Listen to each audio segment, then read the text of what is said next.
everybody, Brent from Music214 here, and today we're going to talk about a basic topic, but it's something that's very mysterious to a lot of guitar players, and that's this little gadget here called a capo. Now, if you've been playing guitar, especially acoustic guitar, for any amount of time, you've probably heard the term capo, but maybe you've never seen one before, maybe you don't know how it works, maybe you have no idea what I'm talking about. Well, this video is for you. So we're going to look at what the capo does, how it's used, and what it's for.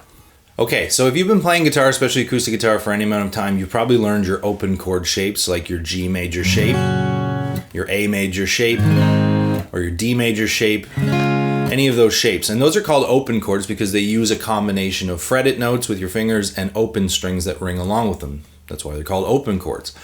So what happens a lot of the times is, if we want to move these shapes up and down the neck, we can't take the open strings with us. So that's why we use the capo. That's what the capo does. So what we do is we take this capo, which is usually on some sort of spring mechanism that keeps the tension down like that. We open it up, we put it down along one of our frets, behind the frets where we would, where you would push with your fingers, and then you let it go and it clamps down. So now it's pushing on all the strings on the second fret for me here. So now when I play my G major shape or my A major shape, it's relative to this capo now, not the open string. So everything's going to sound 2 frets higher.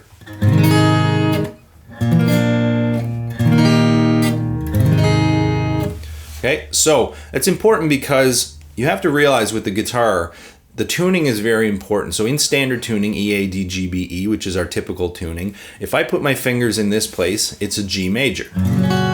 And that's because all the notes that are ringing now when I use that configuration of fingerings are the notes of a G major chord. It's not the other way around. A lot of people think that somebody just played this chord on guitar and said, oh, that sounds great, let's call it a G major. But that's not the case. These notes are the notes of the G major. So you have to realize when you start using a capo, when you play a shape, it no longer sounds like that shape. So what I mean is relative to another instrument, say a piano or something like that, what you're actually playing is going to sound higher because of the capo here. Because now we've changed all of our open strings up 2 frets or 2 half steps. So if you're into music theory and you know a little bit about music theory, every fret is a half step higher. So right now, everything that I play is going to sound 2 half steps higher. So for instance, this G major shape that I'm playing, even though it says G major, is actually going to sound like an A major, and the A major shape that I play is actually going to sound like B major. So what this allows us to do is to play our similar shapes, all the shapes that we know, the G's and the D's and the A's, but play them in different keys, up and down. So that's why a lot of the times when you find chords on the internet, they'll say, put a capo on the 2nd fret and play G. And our instinct is, of course, to play the G shape, but what we're actually playing is in a different key. So that's why we use the capo here.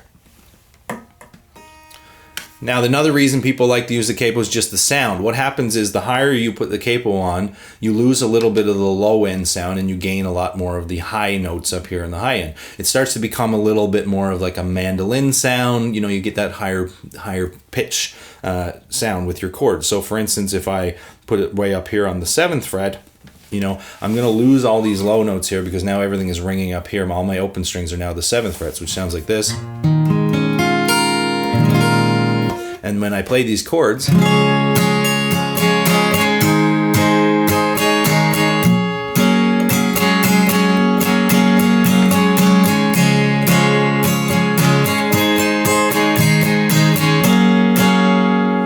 hear it has this nice bright chime to it. So you can use the capo to play in different keys if you want and use the shapes that you have, or you can just make artistic choices and use the capo to create different sounds on the guitar. Maybe you like that kind of high, bright sounding chord shapes when they're played with the capo on.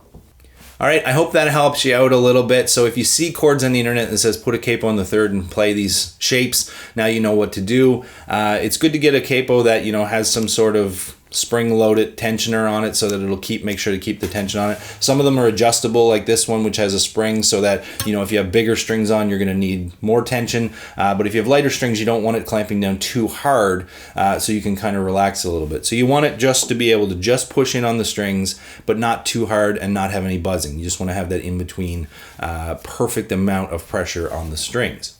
All right, if that helped you out, I'm glad. Hopefully you learned something here today. If you know somebody that's looking to play guitar and they're wondering about the Capo, feel free to share this video with them. Please like the video, subscribe to the channel. We're going to keep putting content up like this to try to help out budding guitar players or intermediate guitar players, everybody. Hopefully on this channel there'll be something for everyone. So please share it, subscribe, like, hit the bell, get the notifications, all that good stuff. And we appreciate your support as always.